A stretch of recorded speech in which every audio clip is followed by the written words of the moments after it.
ओम प्रथम प्रणाम धाम जेनो सकल परापर सरले जाकी शक्त व्यक्त ब्रह्मांड सकल दर जय जय कैवलनाथ सना तन सर्व कीर्तारन अखिलानंदय विनाश विलासिक विविध विधारण लोक चतुर्दश द्वंद्व फंद फन करन विविध भात्य गुण ग्रंथ वृंद विधि अलग उदाहरण अगणित डकटाक्ष पाक्ष वसुतम पद परम अलंग सलंग एकतास आश कोहु जाने न मरम हंस निवासन धाम धनी तुम पुरुष पुरातन नमो नमो निरवाण प्राणपति सचर प्रकृति बिनो धन्य पुरुष पलक में खलक उपासक आन धाम पति देव युगल ते तन आशक तब देवन के देव सकल सिर हो तुम कैवल साक्षीवंत सुत सलंग प्रौढ़ पद जय करुणामय कंथ अंत मध्य आद्य परापर हंस रूप स्तुति कुबेर निज ग्रंथ करण स्वर मंगलाचरण प्रथम यही धरन सजन उर ध्यान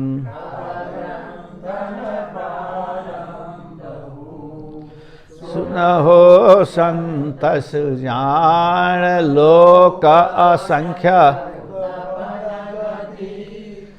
सप्तदीप सुरधाम सोह सब ग्रंथ में भाख्य हो विविध भात्य गुण ग्राम सकल अंग भिन्न भिन्न गते अर्थ बोध शुभ सार कहें कुबेरा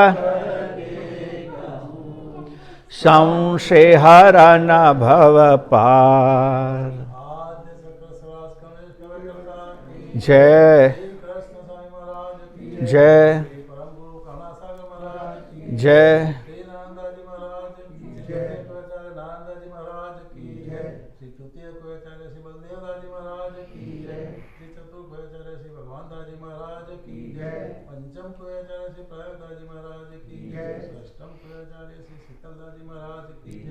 सप्तम को आचार्य श्री रविचंद्र जी महाराज की जय, श्री सर्वसंतन की जय, श्री सबदेवन की जय, नाम संप्रदाय की जय, श्री गुरुवारी सालसापुरी की जय, श्री धाम की जय। समय का सत केवल साहिब, सत केवल साहिब, सत केवल साहिब। कैवलम चिदेनम अवैनम वयन्नम दिधन्नम लघुयम ममोऽमस्तु निरालम नारायणम अहन्नम रणेयम नएति नरणेयम प्रणायम परन्तु जपेनम जपायम कायन्नम मयायम मनाति मगोयम स्वयं त्वं समस्तु जहानम धाता ध्यन्नम विछन्दम विनय जे करोति विवर्जित वस्तु विधि वै विदंतम अचंते न चंतम सुनाति सनातम जिनाथम अनंतु अगाधम बहोर्धम लहे जन्महादम कुबेरम श्रीमत् करुणा सागर महाराज की जय। कैवल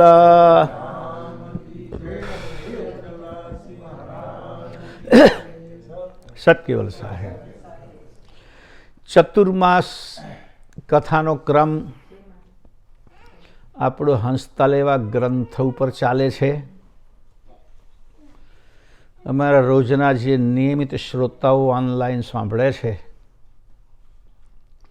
એમને થતું હશે કે રોજને રોજ કંઈક ને કંઈક બેકગ્રાઉન્ડ તો જુદું જુદું જ આવે છે કે અમારું કામ અત્યારે વણઝારા જેવું છે પ્રવાસનું. વચ્ચે તમે જે કથા 4-5 દિવસ એટલાન્ટા અમારા ડૉક્ટર ધર્મેશભાઈને ત્યાં, ત્યાર પછી 2 દિવસ ધીરુભાઈને ત્યાં ગ્રીન્સબરો, અને આજે આ સવારી ફરતી ફરતી મારા ગોવિંદભાઈને ત્યાં વેરાવળ આવી ગઈ.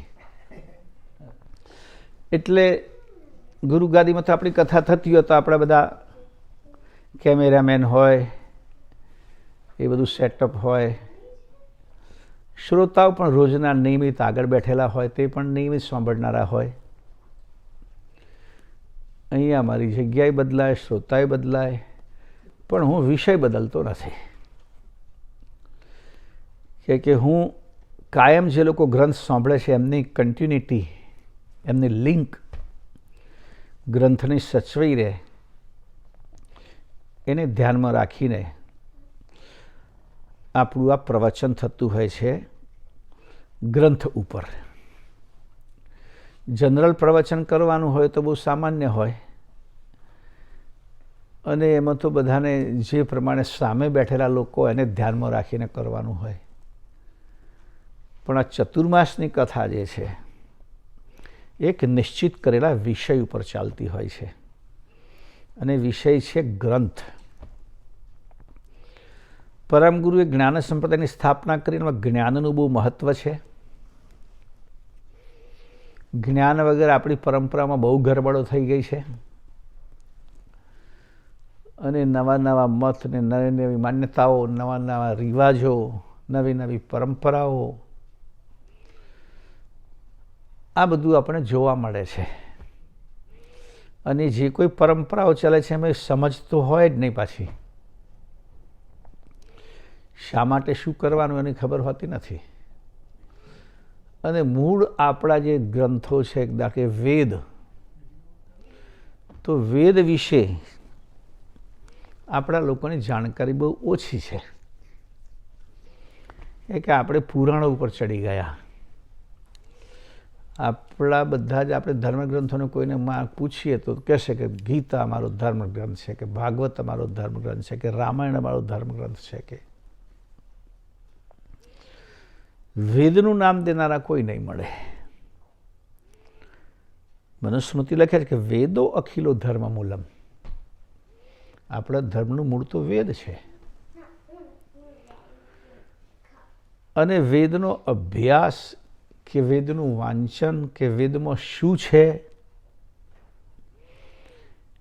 એ પણ આપણો સમાજ જાણતો નથી. ભલે મેં આગળ કહ્યું હતું તેમ કે world record of Guinness bouquet નોંધ્યું હોય કે દુનિયાનું ઓલ્ડેસ્ટ બુક એટલે વેદ. આખી દુનિયાનો રેકોર્ડ જે ભેગો કરે છે world record of Guinness book, એમાં બધી જાતના રેકોર્ડ જ હોય. ઊંચામાં ઊંચું શું ને વજનદાર શું ને.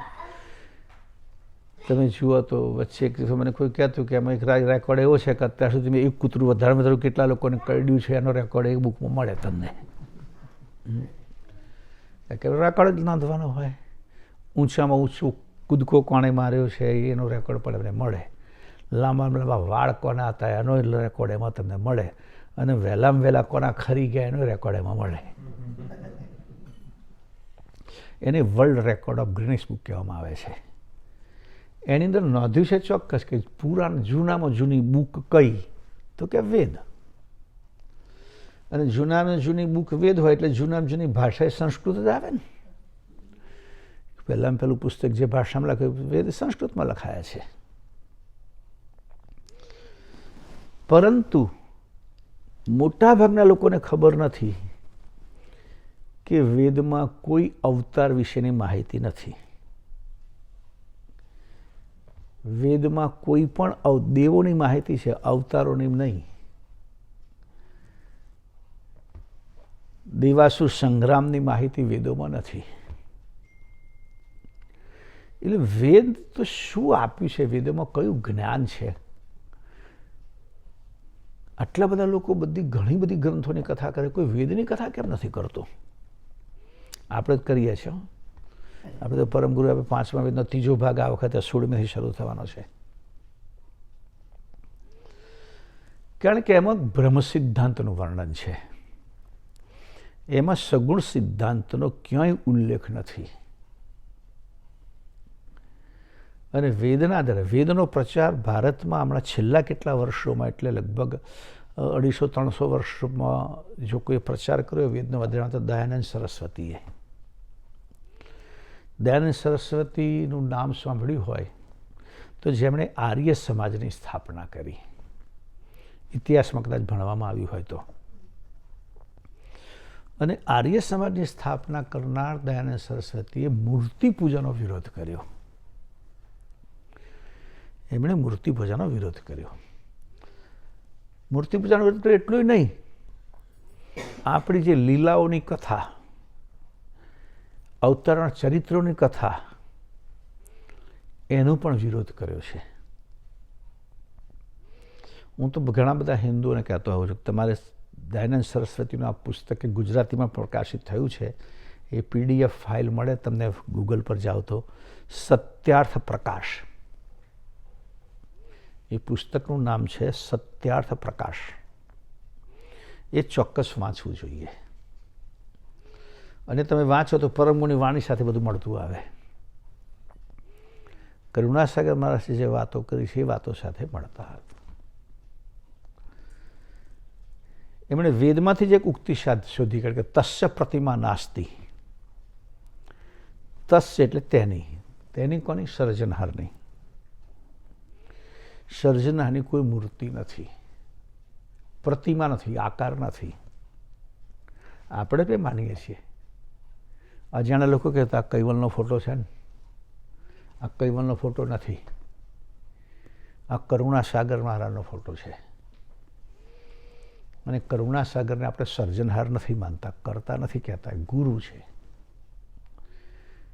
એટલે સંતોનો, મારા તમારા જેવાનો, ગુરુજનોનો ફોટા હોય, કરતાના નથી, એમની મૂર્તિ ના હોય. આ વેદ વાક્ય ઉપર જ આપણને ઇતિહાસમાં કેવું ભણાવવામાં આવ્યું ખબર છે? દયાનંદ સરસ્વતી વિશે જો તમને યાદ હોય તો, કોઈ ભણ્યા હોય તો, કે દયાનંદ સરસ્વતીને મૂર્તિ પરથી ક્યારથી અભાવ થઈ ગયો? જો ઇતિહાસમાં તમે ભણ્યા હોય ને યાદ હોય તો, કે શિવરાત્રિનો પ્રસંગ હતો અને શિવાલયમાં રહેતા, રાત્રે ત્યાં રહ્યા હતા અને ત્યાં એક દીવો કરેલો હતો અને એક ઉંદર આવ્યો અને એમાંથી બધું ઘી ખાઈ ગયો અને દીવો લઈને જતો રહ્યો. તો એ મહાદેવજી ત્રિશૂળ લઈને ઊભા ના થયા, એટલે એમની મૂર્તિ પર શ્રદ્ધા જતી રહી. આવું આપણા ઇતિહાસમાં ભણાયું છે આપણને, પણ એ ખોટું છે. એટલું જ જોવાથી કે એમને શ્રદ્ધા જતી રહ્યું નથી. એમણે વેદોનો અભ્યાસ કર્યો માટે મૂર્તિની વિરોધ કર્યો એમણે. તો એ રીતે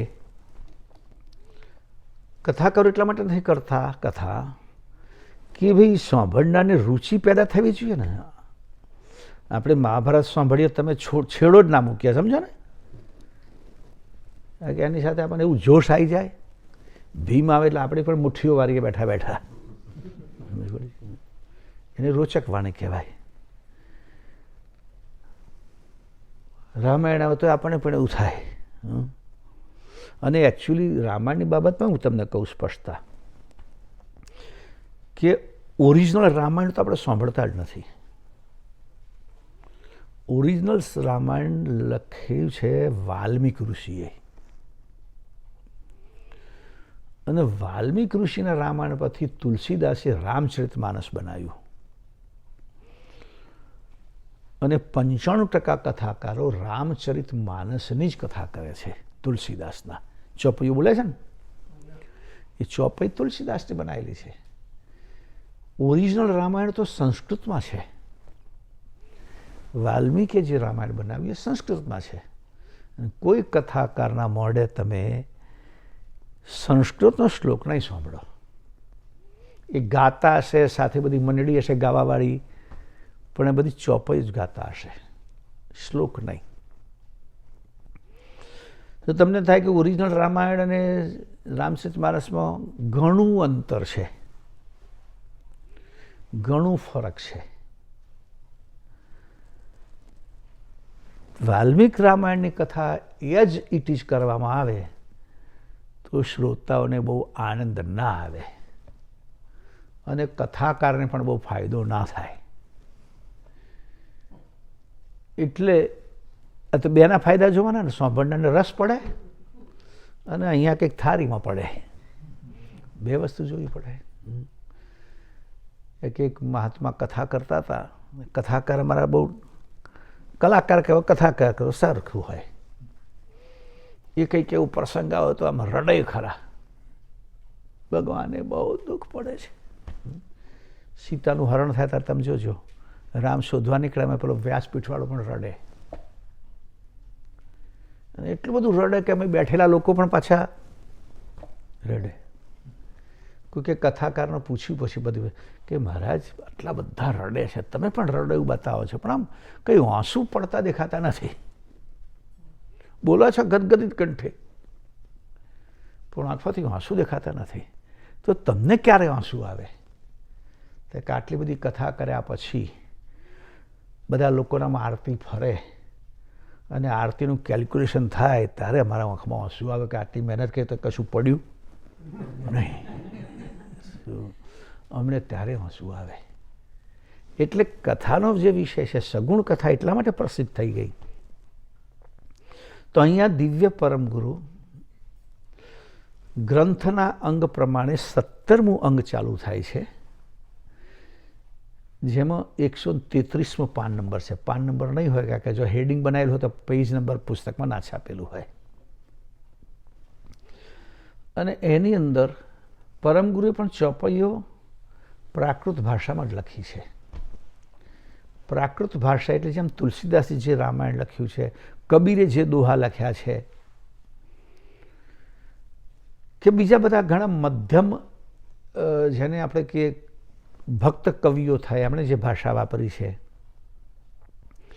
એ બધી મોટે ભાગે ચોપાઈની સાખીઓની ભાષા વાપરી છે. એ સાખી એવી હોય છે કે જેને વાંચતાની સાથે જ સામાન્યમાં સામાન્ય માણસ, ઓછું ભણેલો માણસ પણ એને સરળતાથી સમજી શકે.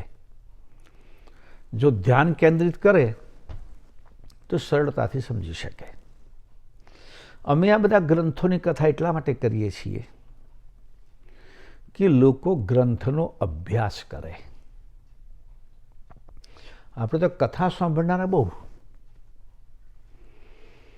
જો કે હવે તો તમે આ મુસ્લિમની અંદર પણ કથા ચાલુ થઈ ગઈ. કોઈ વખત તમને કંઈ મીડિયા પર જોવા મળે, ફેસબુક ઉપર કે એમ તેમ તમે જુઓ તો મુસ્લિમોની પણ મોટી મોટી સભા હોય ને એમાં પણ એ લોકો કુરાનની કથા કરતા હોય છે. એમને કુરાન સિવાય બીજો કોઈ ગ્રંથ છે જ નહીં, કોઈ માથાકૂટ જ નહીં. એક જ વસ્તુ કુરાન.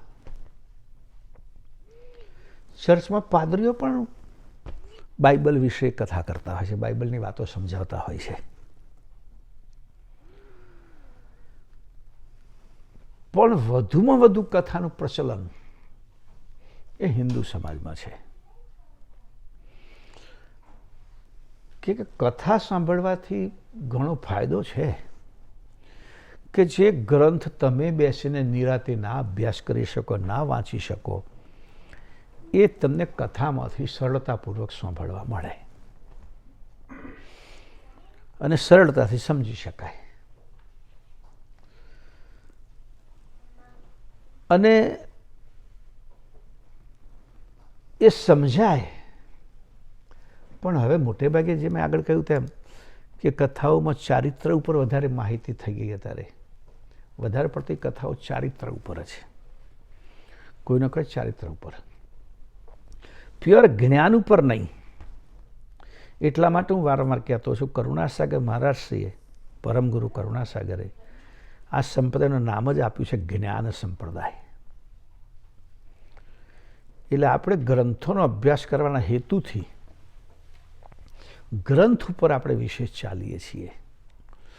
અને આપણી કથામાં આપણે બધાને આગ્રહ કરતા હોય છે કે દરેકે પુસ્તક લઈને જ બેસવું, ગ્રંથ લઈને બેસવું, જેથી તમને ગ્રંથ વાંચવાનો અભ્યાસ પડે. સાંભળવાનો અભ્યાસ તો આપણો છે જ, અને સાંભળવાનો તો અભ્યાસ એવો છે ને, હું તો ઘણી જોઉં છું, એટલો બધો અભ્યાસ છે કે સામે બેઠેલા લોકોને કદાચ સમજણ ના પડે તો આમ તો કરે જ. આપણને એમ લાગે જે કહીએ બધું જ ઉતરી જતું હોય. પણ આપણો ઉદ્દેશ છે પરમ ગુરુનો દ્રષ્ટિમાં ધ્યાનમાં રાખીને કે આપણે જાતે ગ્રંથનો અભ્યાસ કરીએ અને એના અર્થને વ્યવસ્થિત સમજીએ. આ ગ્રંથનો અભ્યાસ નહીં હોવાને કારણે જ આપણા સમાજમાંથી વેદો લુપ્ત થવા માંડ્યા છે. જુઓ, હું તો વારંવાર કહેતો હોઉં છું, કોઈ મુસલમાન એવો નહીં મળે કે જેના ઘરમાં કુરાન ના હોય, કોઈ ક્રિશ્ચન એવો નહીં મળે કે જેના ઘરમાં બાઇબલ ના હોય.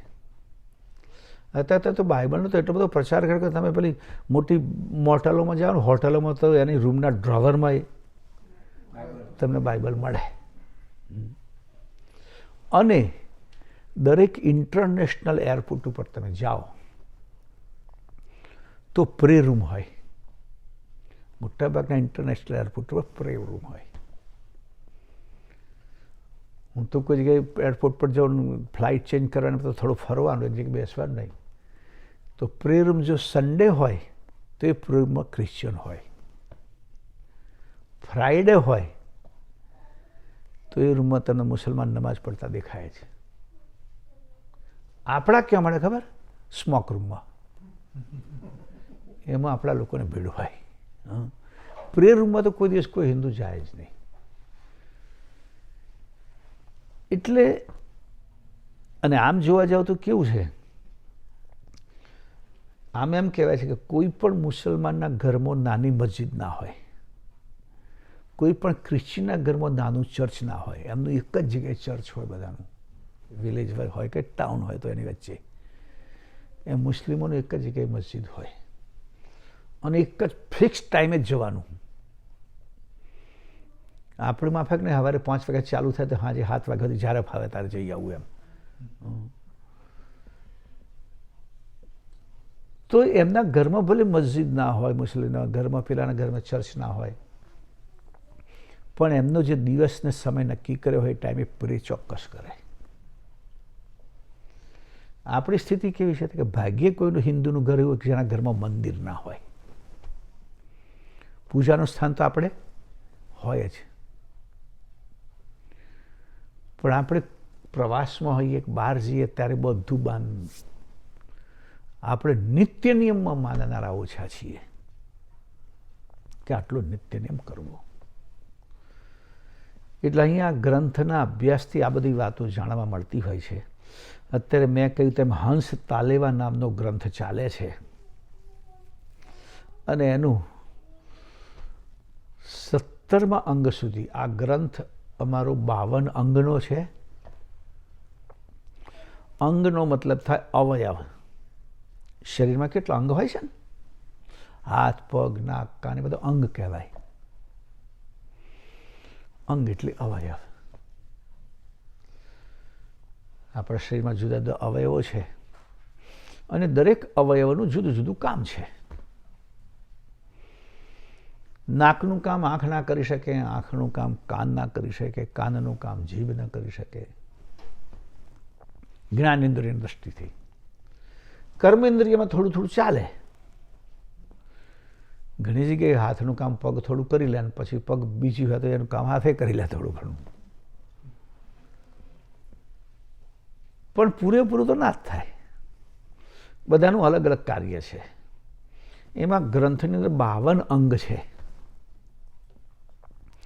52 ઘણા બધા ગ્રંથોમાં 52 અંગ છે. એક તો સિદ્ધાંત બાવણી નામનું આખું પુસ્તક છે કે જેમાં 52 અંગ છે.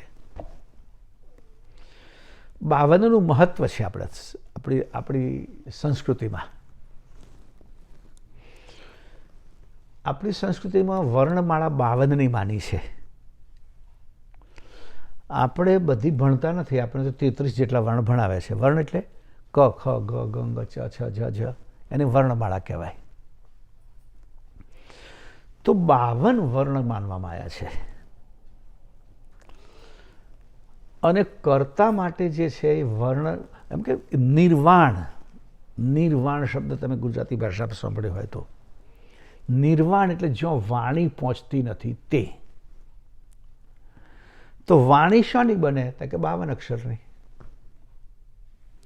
આપણા 52 અક્ષરોની જ વાણી બને. કોઈ પણ શબ્દ બોલો તમે તો કાં તો 2 અક્ષરનો શબ્દ હોય, 4 અક્ષરનો શબ્દ હોય. સાઉથ ઇન્ડિયામાં જાઓ તો 10 અક્ષરનો શબ્દ થાય, એટલા લાંબા શબ્દ હોય. પણ બધા શબ્દોમાં એક વર્ણ હોય.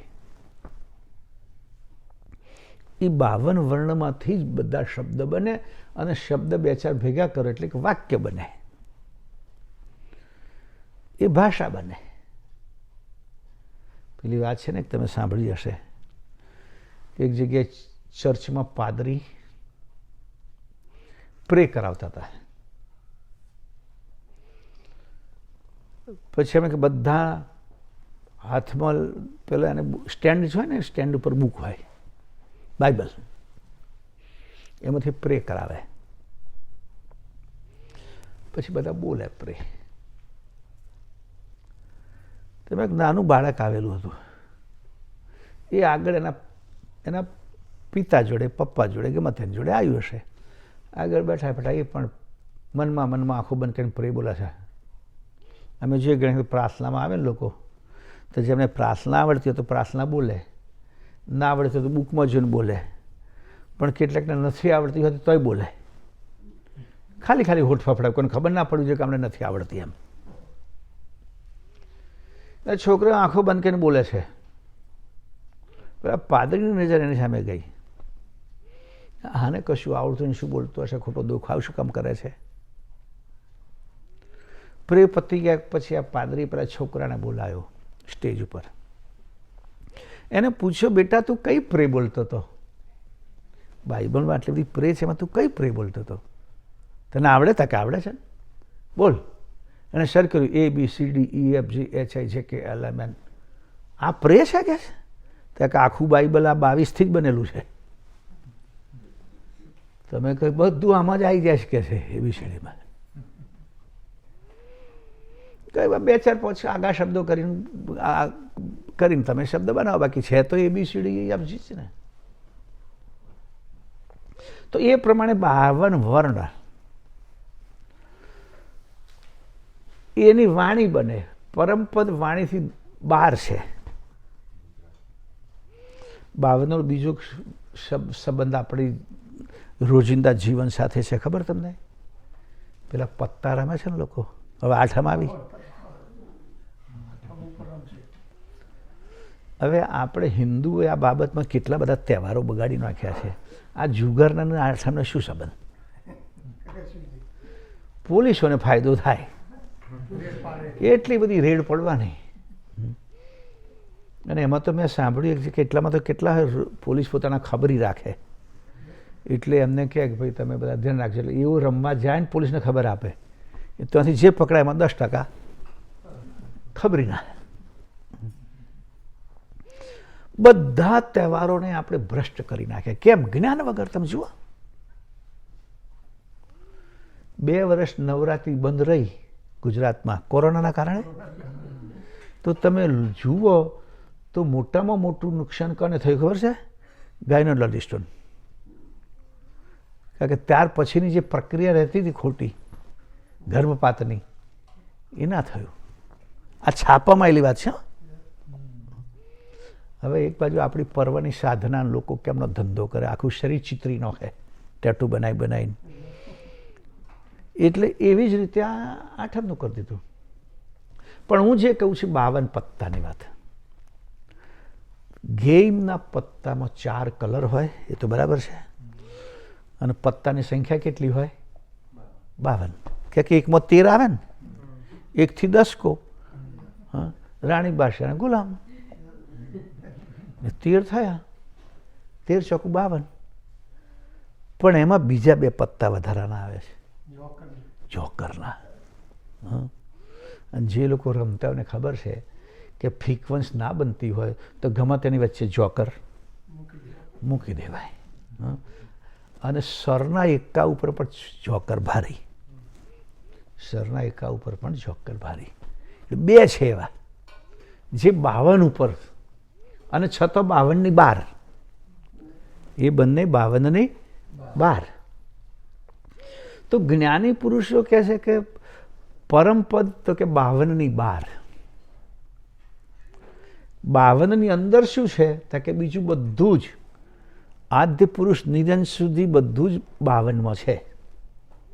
52ની બહાર બે જ, એક આત્મા અને પરમાત્મા. એકચ્યુઅલી અંશ અને અંશી, એ બે 52ની બહાર. અને એમનાથી જ બધું ચાલે છે. તો 52 વર્ણ, આ 52નો બહુ સંબંધ છે આપણી સાથે, તમને કહું છું. પરમપદ માટે એ વાણીથી વર્જિત છે, નિર્વાણ છે. જો વાણી પહોંચતી નથી, વાણી પહોંચતી નથી એનો મતલબ જ્યાં 52 અક્ષર પહોંચતા નથી, 52 વર્ણ પહોંચતા નથી, એ વર્ણ વડે નિર્વાણ પદનું પણ વર્ણન તો વર્ણથી જ કરવું પડે. ભાષા તો ભલે ભાષા પહોંચતી નથી, પણ એના વિશેની માહિતી મેળવવી હોય તો ભાષાનું માધ્યમ તો આપણે જોઈએ. એનું જ્ઞાન મેળવવું હોય તો વાણીનું માધ્યમ જોઈએ. પછી જ્યારે વાણી સમાપ્ત થઈ જાય છે ત્યારે માત્ર વૃત્તિ ત્યાં જાય છે, જેને દિવ્ય પરમ ગુરુએ હંગ શબ્દ કહ્યો છે. હંગ એટલે જાણ. આખી આધ્યાત્મિક વાત છે, પણ એક ચોપાઈ આપણે બોલી લઈશું એક સાથે. 17મા અંગની કરતા અંશ આપ નિજ નિર્ણય કો અંગ.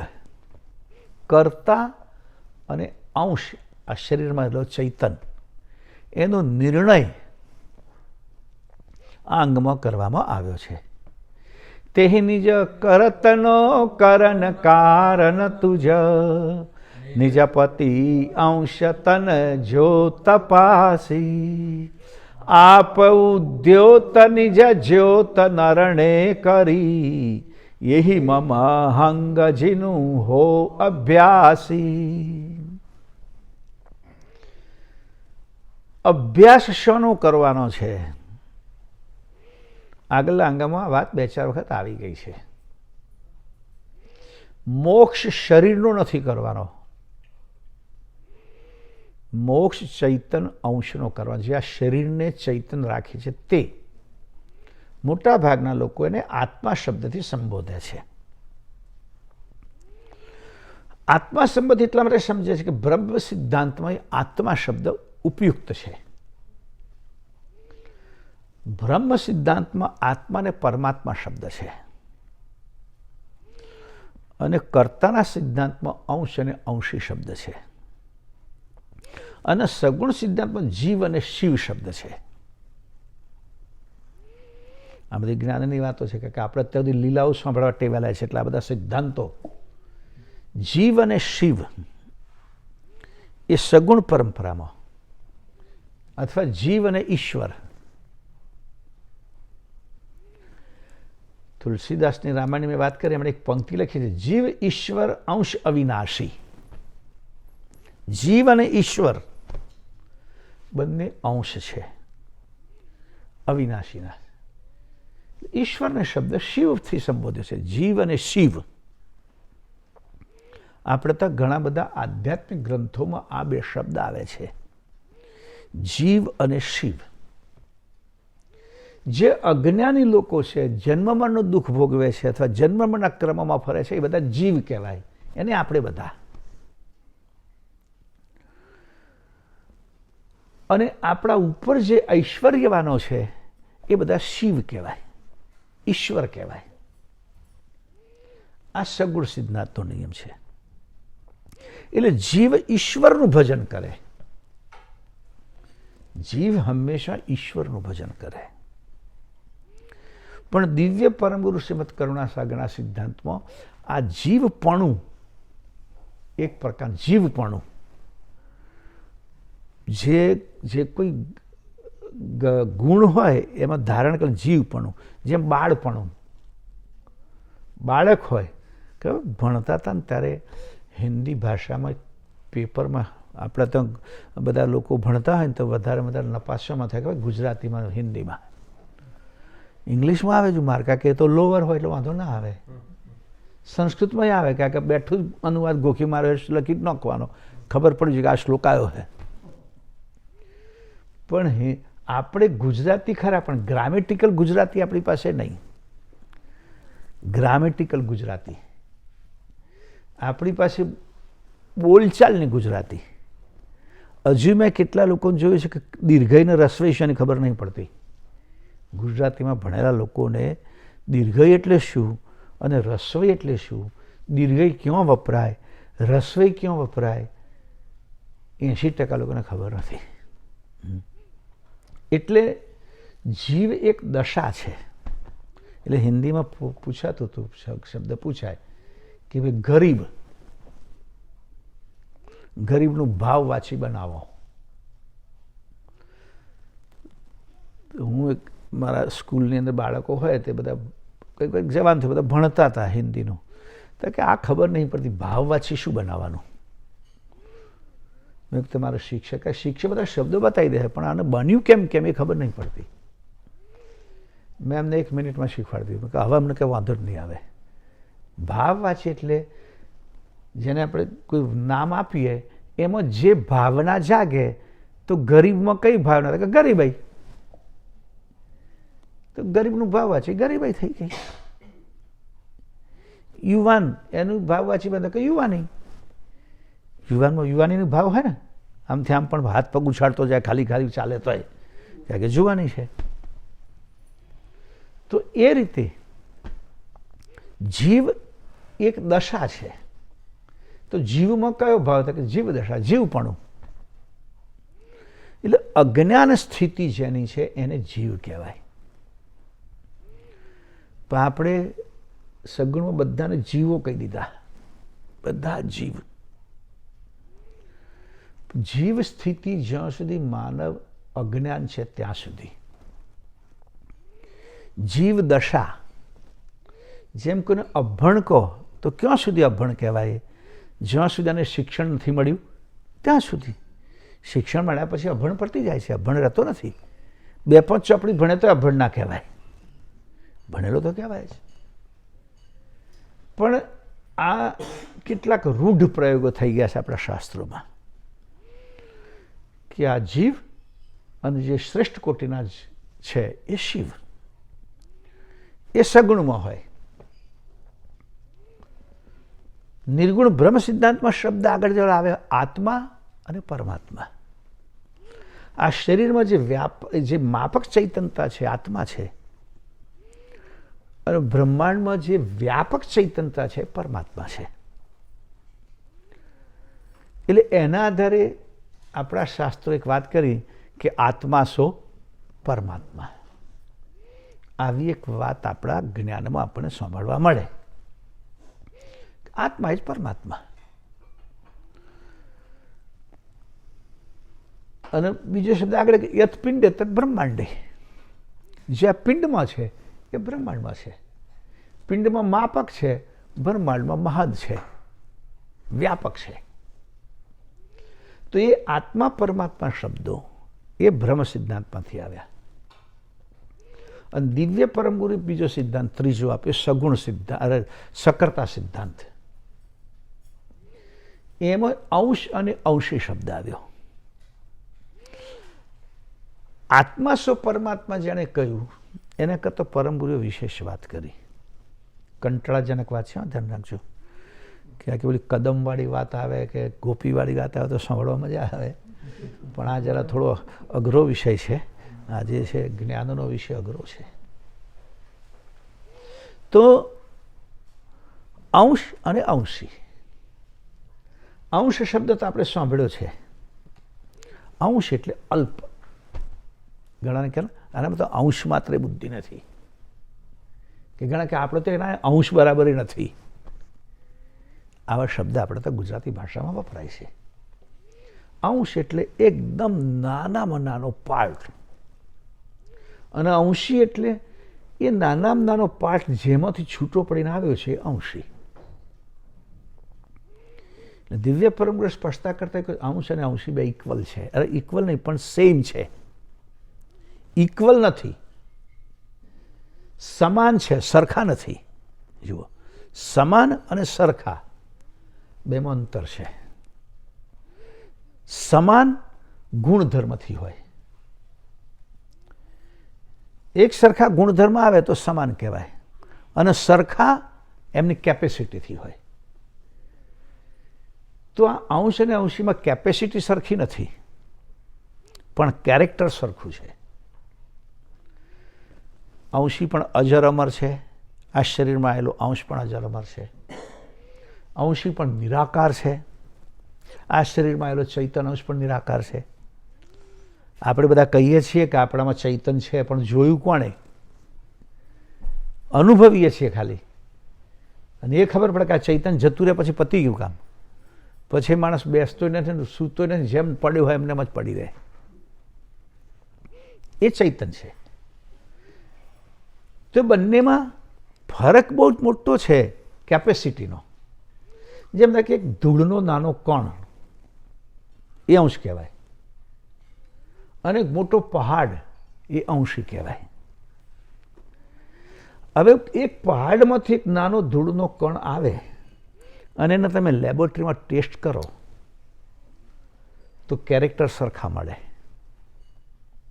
ચૂનાનો મોટો પહાડ હોય તો ચૂનામાં જે કંઈ હોય એ જેનો નાનો એક પાર્ટ લઈને લેબોરેટરીમાં ટેસ્ટ કરતા બંનેના ગુણ સરખા થયા. પણ એમને ગુણમાં સમાન છે, પણ સામર્થ્યમાં સમાન નથી. કારણ કે એવા રજકણ તો ઉડતા ઉડતા કેટલા આવે ને આપણે માથામાં ભરાય તો આપણને ખબર ના પડે. પણ એ જ પહાડ જો સ્લાઇડ થાય અને એની નીચે જો ગાડી આપણે લેતા જતા હોય ને તો આપણને કોઈ કાઢવા ન આવે. એટલું સામર્થ્યમાં ફરક છે. એમ અંશી અને અંશ એ બંનેમાં ગુણની સમાનતા છે. એ અજર અમર છે, આ ચૈતન પણ અજર અમર છે.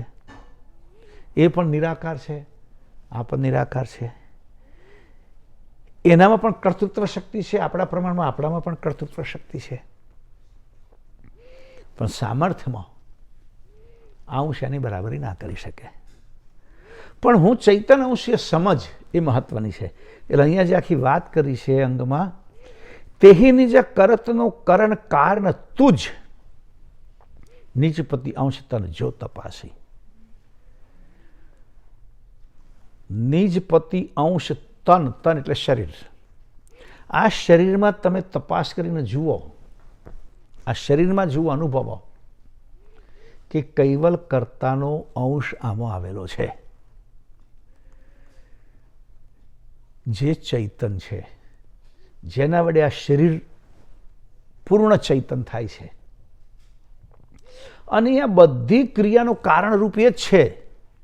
ધ્યાન રાખો, એ અંશની જ ચૈતનતાથી બધી જ ઇન્દ્રિયો કામ કરે છે શરીરની. આંખ જોવાનું કામ કરે છે, નાક સૂંઘવાનું કામ કરે છે, કાન સાંભળવાનું કામ કરે છે, જીભ સ્વાદ ચાખવાનું કામ કરે છે, અંદરના ઓર્ગને પોતપોતાનું કામ કરે છે, ખાધું એટલે પચવાનું કામ ચાલુ. પણ આ બધું ચાલે ક્યાં સુધી?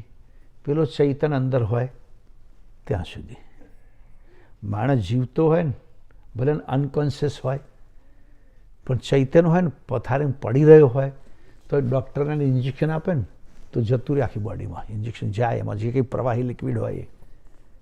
પણ પેલો જતો રહ્યા પછી ડૉક્ટર ઇન્જેક્શન મારે ને, ના જાય અંદર, તો અંતર સ્ટોપ થઈ જાય. તો ડૉક્ટરને વહેલી ખબર પડી જાય ઇન્જેક્શન મારે એટલે કે આ જતું નહીં ભાઈ, પતી ગયું છે, એને બોલાવે બોલાવી લો હવે. તો એ એટલે અહીંયા પરમ ગુરુ કરુણાસાગર મહારાજ અંગમાં કહે છે કે તેહી નિજ કરતનો કરણ કારણ તુજ નિજપતિ અંશતાની જો તપાસી. તું પોતે જ, તું હું એટલે કોણ પણ એ બહુ મહત્વનું છે.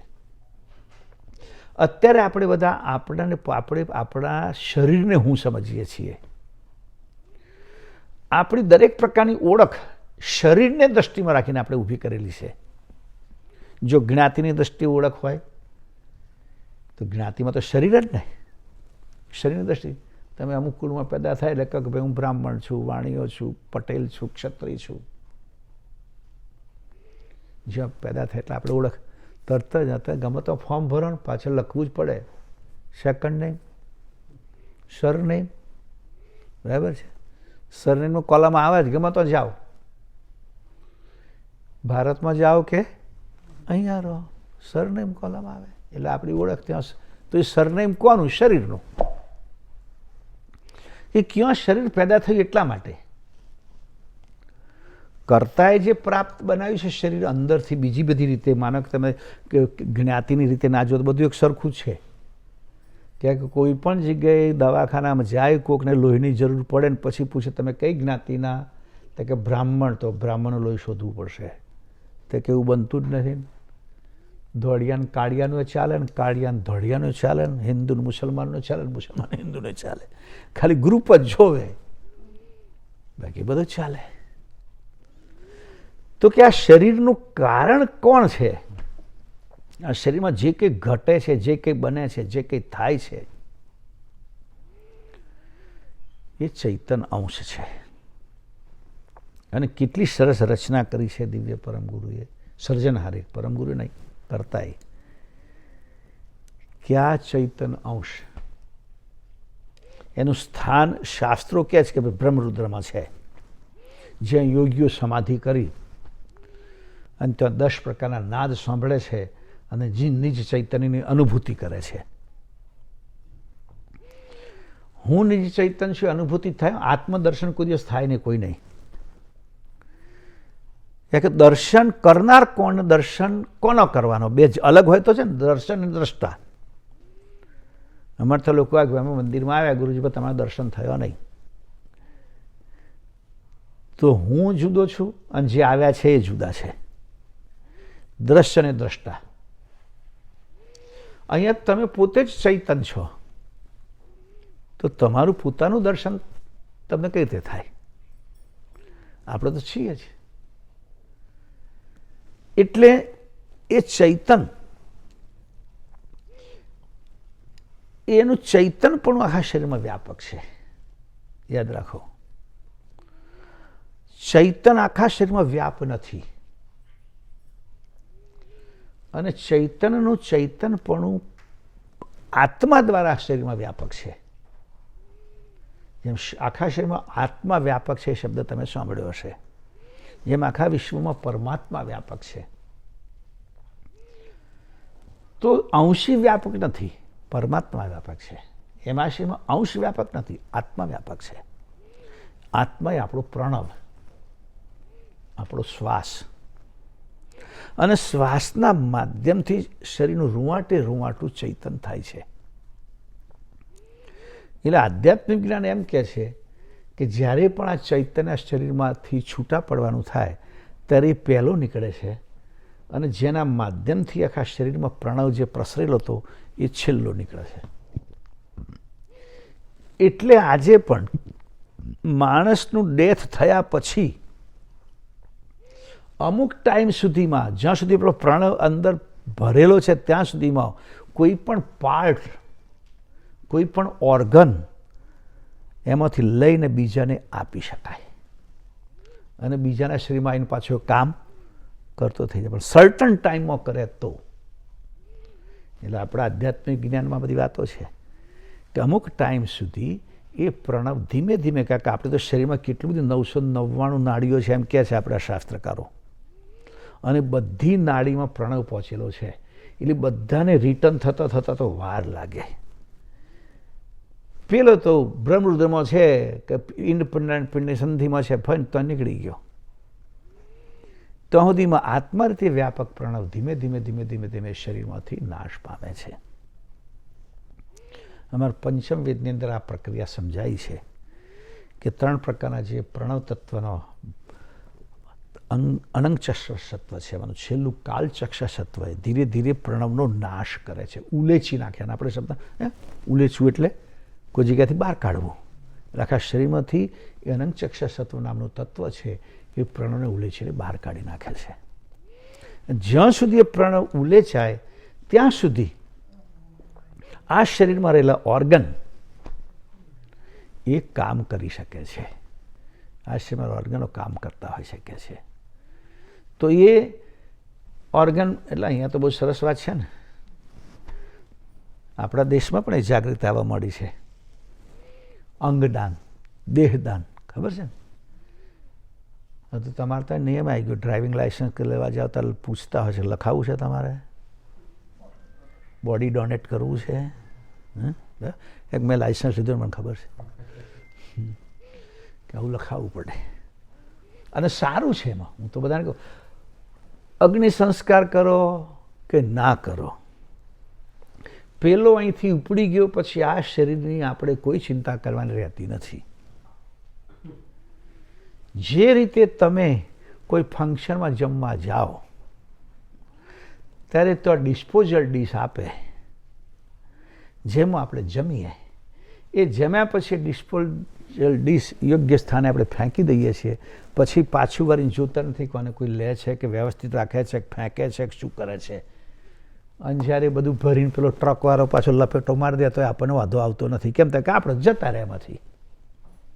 એમાં શરીર આપણેથી ઉઠી ગયા પછી એને બાળે દાટે કે કદાચ, હું તો બધાને કહેતો હોઉં છું કે ભાઈ આપણે તો એવું જ કરવું છે કે આપણું કદાચ, આપણે ત્યાં એક બહુ સરસ એક જાહેરાત આવે છે, નેત્રદાન, આપણી આયુ હોસ્પિટલ છે ને, તો નેત્રદાન કરવા લોકોને પ્રોત્સાહિત કરવા માટે એક સેન્ટન્સ લખ્યું છે આ લોકોએ કે તમારે મર્યા પછી પણ રંગબેરંગી દુનિયા તમારે જોવી હોય તો કોકને આંખ આપો. એટલે કોકના શરીરમાં તો જોઈશું આપણે એમ કે.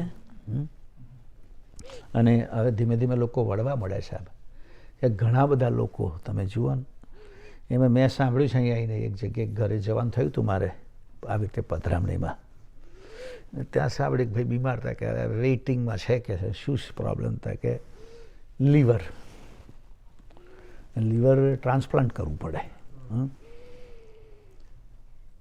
તો વેઇટિંગમાં છે કે કોઈકનું મળે તો થાય ને, કોઈક દાન આપે તો બીજાને જીવન મળે ને. પણ પાછું આમ એક આ વિશે સાંભળ્યું છે લીવર વિશે અહીંયા જ, કે જે લીવર જેને કોઈને આપે આ લોકો તો એનો હિસ્ટ્રી લે છે કે આનું લીવર ગયું કઈ રીતે, સમજ પડે છે? રોગથી ગયો તો વાંધો નહીં, પણ પેલા પાણીથી ગયું હોય તો એનો નંબર ના લાગે, ભાઈ આને કશું કહેવાય નહીં, પણ લીવર આપીને ફરી પાછું એ ધંધો કરે. ના, એ જ ધંધો કરે, એના કરતાં બીજો સારો મળે ના. આવું અહીંયા છે, તમને ખબર તો છે જ આ બધી અહીં હોય એટલે કે આ નિયમો ચાલે છે. એટલે આ ચૈતન અંશ એ જ આ શરીરનો કરતા ધરતા છે, અને હું ચૈતન છું. વારંવાર આપણા અમર મંત્ર દ્વારા પણ આ જ શિક્ષણ આપવામાં આવે છે પરમ ગુરુનું કે હું ચૈતન છું. એહી મમ હંગ જીનું હોય અભ્યાસ, એનો અભ્યાસ કરો. હું શરીર નથી. મારી ઓળખ હું શરીરથી કરું છું, જ્ઞાતિથી, લિંગથી, વર્ણ અને લિંગ, લિંગ એટલે સ્ત્રી છું કે પુરુષ છું, જાતિથી, જ્ઞાતિથી. પછી એ સિવાય આપણે જ્યારે બાયોડેટા લખીએ ત્યારે આટલી હાઇટ છે ને, આટલું વજન છે ને, આટલી એજ છે ને. પણ અહીંયા દિવ્ય પરમ ગુરુ કહે છે કે પરમાત્મા આગળ તું એવી રીતે અભ્યાસ કર કે હું શરીર નહીં પણ ચૈતન છું. હંગનો મતલબ થાય છે ચૈતનપણું. હું નિજ ચૈતન છું એવો તું અભ્યાસ કર કે છે. આ ચોપામાં એવી વાત પરમ ગુરુએ કરી છે. ગુણગણ ઇન્દ્રિ અંતસ રસ પરહરી, આપ અનભે થઈ અલગ જીનસે, શુદ્ધ સ્વરૂપ જેહી અંશ કર તારકે, તે તનુ તુજ કર સૂજ ભિન્નસે. આપણે આપણા શરીરમાં શું શું છે જુઓ. 3 ગુણ છે, 3 ગણ છે, ઇન્દ્રિયો છે, અંતસ્કરણ છે. આધ્યાત્મિક વિજ્ઞાનની રીતે શરીરમાં 78 તત્વો છે એમ કહેવાય છે. એનું જે ભૌતિક સાયન્સ, આપણું મેડિકલ સાયન્સ, એ તો શરીરમાં હાડકાં છે ને મસલ છે ને પછી શું બ્લડ છે ને પછી બીજા પેલા જુદા જુદા 5 સિસ્ટમ છે, બોડીમાં 5 સિસ્ટમ છે ને, ડાયજેશન સિસ્ટમ, પછી આપણી બ્રીથિંગ સિસ્ટમ, હાર્ટ સિસ્ટમ, બોન સિસ્ટમ, એવી અલગ અલગ 5 સિસ્ટમ છે. અને પાછું બધું મેડિકલ સાયન્સે શોધી કાઢ્યું કે ભાઈ અહીંયા છે ને અહીંયા છે ને અહીંયા છે ને. પણ આપણા આધ્યાત્મિકતાની દ્રષ્ટિથી જે વસ્તુ લખી છે ને એ આ વિજ્ઞાનમાં નથી આવતી. આપણે તો કહે છે ભાઈ આપણા શરીરમાં 5 મહાભૂત છે. સાંભળ્યું છે આવું તમે? દેશમાં કોઈ કદાચ છાપવામાં સાંભળવા મળે, કોઈ મોટો માણસ હોય ને ગુજરી ગયો હોય પછી છેલ્લે લખે આમનો ભૌતિક દેહ 5 મહાભૂતમાં વિલીન થઈ ગયો, ભળી ગયો. આવું સાંભળવા મળે. એ 5 તત્વો છે, 5 અંતસ્કરણ છે, 3 ગુણ છે. આપણા યોગશાસ્ત્ર તો એમ કહે છે બધા દેવતાઓ શરીરમાં છે. અલગ અલગ ઇન્દ્રિય પર અલગ અલગ દેવતાઓ પણ વસે છે. આપણું યોગ સાયન્સ તો આવું કહે છે. તમે સાંભળ્યું હશે કદાચ કુંડલીની ને ચક્રોને, ખબર? 7 ચક્રો, મૂલાધાર ચક્ર, સ્વાધિષ્ઠાન ચક્ર, અને ચક્રની જાગૃતિ કરે, પછી એમાં કુંડલીની જાગૃતિ કરે ને આવું બધું યોગ ભાષામાં તમે કંઈ વાંચ્યું હોય તો. એકચ્યુઅલી પેલી 3 નાડી તો સાંભળી જશે, ઇંગલા, પિંગલા, સૂક્ષ્મણા, આવી 3 નાડીઓ છે. આવું બધું આપણા યોગશાસ્ત્રોમાં તત્વજ્ઞાનમાં આવે છે. તો અહીંયા કરુણાસાગર મહારાજ કે આ શરીરને તને શું છે, શું માને છે તું? કે શરીરમાં ઇન્દ્રિયો છે, ગુણ છે, ગણ છે, અંતસ્કરણ છે, અને એ બધી આ સૃષ્ટિ, આ દુનિયાને આ બધા ભોગને ભોગવવાનું કામ કરે છે. વિષયને ભોગવવાનું સાધન છે આ. અંતસ્કરણ, મન, બુદ્ધ, ચિત્ત, અહંકાર, આવું આપણા ધર્મ ગ્રંથોમાં આ બધા અંતસ્કરણની ચર્ચા ચાલે છે. 3 ગુણ, રજોગુણ, તમોગુણ, સતોગુણ નથી. આપણે વાતો કરે આ ફલાણો બહુ તમોગુણી, હા બહુ તમોગુણી એમ કે. પણ ડૉક્ટરને પૂછે કે જરા તું જોજો મારું MRI કર કે ગમે તે કર, કઈ જગ્યાએ તમોગુણ છે, કોઈ જગ્યાએ એને નહીં જડે. પણ આપણને કોઈકનામાં તમોગુણ દેખાશે, કોઈકનામાં રજોગુણ દેખાશે, કોઈનામાં સતોગુણ દેખાશે. વૃત્તિઓ છે, સ્વભાવ છે. પછી સૂક્ષ્મ તત્વો છે, અને સંસારના રસ ભોગવવા માટે છે. ઇન્દ્રિયો સંસારનો રસ ભોગવવા માટે છે. તો દિવ્ય પરમ ગુરુ કહે છે કે એ સંસારના રસમાં લાગેલે ગુણગણ ઇન્દ્રિયો એને પરહરો, એટલે છોડી દો, અને તું ચૈતન છું, એનાથી જુદો છું એવું ચિંતન કર. હું શરીર નથી, હું ચૈતન છું. તો તું નિર્ભય બનીશ, કોઈ જાતનો સંસારનો ભય નહીં લાગે. શુદ્ધ સ્વરૂપ જહી અંશ કરતા કે કરતા એટલે અંશી, એ અંશીનું શુદ્ધ સ્વરૂપ તારા શરીરમાં જે આવ્યું છે એને સૂઝ એટલે સમજ દ્વારા તું અલગ કર. સમજથી આ બધું થાય તો કે હું ચૈતન છું, હું શરીર નથી. અને મોક્ષ કે બંધન કે જન્મ મરણ એ આ ચૈતન્યને છે, શરીરને નથી. શરીર તો અમુક સમય થયો ને પેલો જતો રહે એટલે પતી ગયો, ત્યાં જ રહે છે. પાછળવાળા એનો પોતપોતાના રિવાજ પ્રમાણે, પોતપોતાની માન્યતા પ્રમાણે કે પોતાની સમજ પ્રમાણે એનો નિકાલ કરે છે. જેમ મુસ્લિમ કે ક્રિશ્ચન હોય તેમની માન્યતા પ્રમાણે એણે દફનાવવાનો રિવાજ કરે છે. અને એમાં પાછું તમે તો રહો છે પણ નોટિસ નહીં કર્યું હોય, નોટિસ કરજો કોઈ જગ્યાએ જુઓ તો. મેન ક્રિશ્ચનના 2 સંપ્રદાય ને, રોમન કેથોલિક ને, એમના કબ્રસ્તાને જુદા હોય.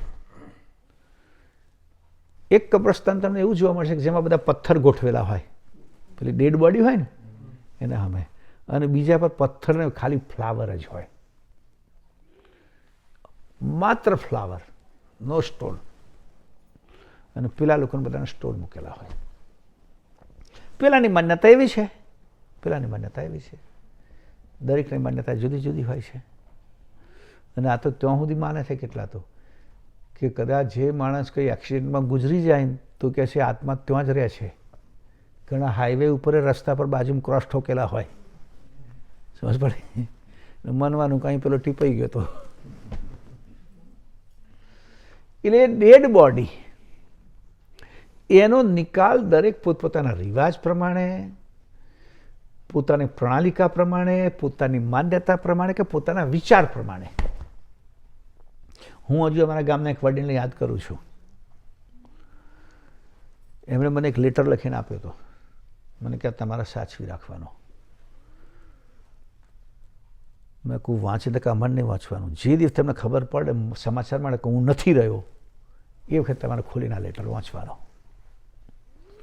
એટલે મેં કહું હું તો 12-2-3 મહિના જઉં અને આ ભાઈએ પતી જાય તો લેટરનું શું? એટલે મેં અમારું ત્યાં જે મેનેજર હતા એમ કહ્યું આ લેટર યાદ રાખજે, આ ફલાણા ભાઈનો છે. અને ઓફ થયા સમાચાર મળે તરત જ આ લેટર ખોલી મેં કોઈ વસિયતનામું કંઈક લખ્યું હશે કે આટલા % મંદિરમાં આપવા કે એવું તેવું. એટલે આપણને પણ ઇમ્પોર્ટન્ટ લાગ્યું હો લેટરમાં કે સાચવી રાખજો કાં તો લોટરી લાગે. અને એકચ્યુઅલી એવું થયું કે હું બહાર જ હતો અને પેલા ઓફ થઈ ગયા. તમારા માણસે પેલા મને તરત જ લેટર ખોલીને વાંચીને એમના ઘેર લઈ ગયા. એ લેટરમાં એમણે એટલું જ લખ્યું હતું કે મારા શરીરનો અગ્નિ સંસ્કાર નહીં કરવો, સારસારમાં ગામની જ વાત કરું, પણ કરમસદ મેડિકલમાં મારું દેહદાન કરવું. બસ બાપુજીએ લખ્યું છે એટલે કરવાનું.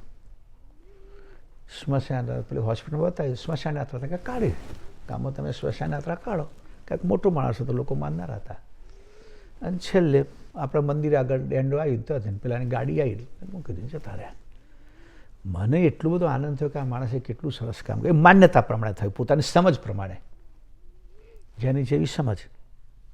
ન તો એક દાખલો મને એવો યાદ છે, હું વારંવાર કરતો હોઉં છું કે લંડનથી એક ફેમિલીનો ફોન આવ્યો એક ભાઈનો. મને કહે છે કે મારા દાદી ગુજરી ગયા, મેં કહું પ્રાર્થના કરીએ એમના આત્માના કલ્યાણ માટે. તે કે પણ હવે તો અઠવાડિયું થયું ગુજરી ગયા. તો મેં કહું આટલો મોડો ફોન કેમ કર્યો? તે કે તમને બહુ માનતા હતા. તો મેં કહું ભલે તો પણ તે કંઈક એક પ્રોબ્લેમ થયો, મારા ફેમિલીમાં એક ઇસ્યુ ઊભો થયો છે. એટલે અમે એમ લાગ્યું કે આપણા બા ગુરુજીને બહુ જ માનતા હતા, એમની સલાહ લઈએ. શું ઇસ્યુ ઊભો થયો છે? તે કે મર્યા પછી એમના અગ્નિ સંસ્કાર કરે, હવે એમની એશ આપણે કહીએ ને અસ્થિ. અહીંયા કે બધા અહીં તો એશ જ રહેશે, અસ્થિ રહેતા જ નહીં, કારણ કે બહુ સરસ રીતે સળગી જાય. એટલે આપણે તો પેલા હાર્ડ પોર્શન હોય ને કાં તો ના સળગે તેમને પડી રહે ને અસ્થિ કહેવાય, અસ્થિ લાડકું. તો કહે છે અમારા કેટલાક એમ કહે છે કે આ હરિદ્વારમાં જઈને પધરાવવા પડે. હવે મેં તો કહે છે કોઈ દાડો ઇન્ડિયા નથી આવ્યા, હરિદ્વારે નથી જોયું. અને બાપ આફ્રિકામાં હતા ને આફ્રિકામાંથી અહીં આવ્યા. તો પછી અમે અહીં લંડનમાં રહીએ છીએ, આખી જિંદગી અહીં રહ્યા છે, તો અહીંની જ કોઈ નદીમાં ના પધરાઈએ કે ત્યાં સુધી આવીએ? મેં કહ્યું ત્યાં પધરાવી દે, એમ શું વાંધો છે? તો કે તમારી શું સલાહ છે? મેં કહ્યું તમારે ઇસ્યુ શું? કે ઇસ્યુ એમ કહે છે અડધા લોકો એમ કે હરિદ્વાર પધરાવો અને અડધા કહે છે અહીં કરો, તમારે શું સલાહ? મેં કહું અડધું કરી નાખો, થોડા અહીં નાખો, થોડા ત્યાં નાખો, પતી ગયું કામ. બધાનું મન રહી જાય. તો પેલા ભાઈ કે ના, પણ પાછું એમ કહે છે કે ભાઈ આપણે ના, બાને મર્યા પછી 2 ભાગ નથી કરવા. લે હવે મેં કહ્યું તો જતો રહ્યો. તો કે તમે સલાહ? મેં કહું કશી સલાહ નહીં, એમાં કશું તો પધરાવો તો કશું ના થાય અને ના પધરાવો તો કશું ના થાય. આ માન્યતા સાથે કોઈ આધ્યાત્મિકતાનો સંબંધ નથી. એટલે કહેવાનો મારો મતલબ છે કે આ પ્રમાણે પોતપોતાની સમજ પ્રમાણે બધા કરે. તો અહીંયા ગુરુ મહારાજ કહે છે કે આ ઇન્દ્રિયોમાંથી, અંતસ્કરણમાંથી, આ બધા સંસારના રસમાંથી તું પરવારીને એમાંથી દૂર થઈને તું પોતે ચૈતન્ય છું એવો ભાવ ધારણ કર. શુદ્ધ સ્વરૂપ જઈ અંશ કરતાર કે, અંશનો તું શુદ્ધ સ્વરૂપ છું, એ શરીરથી ભિન્ન છું.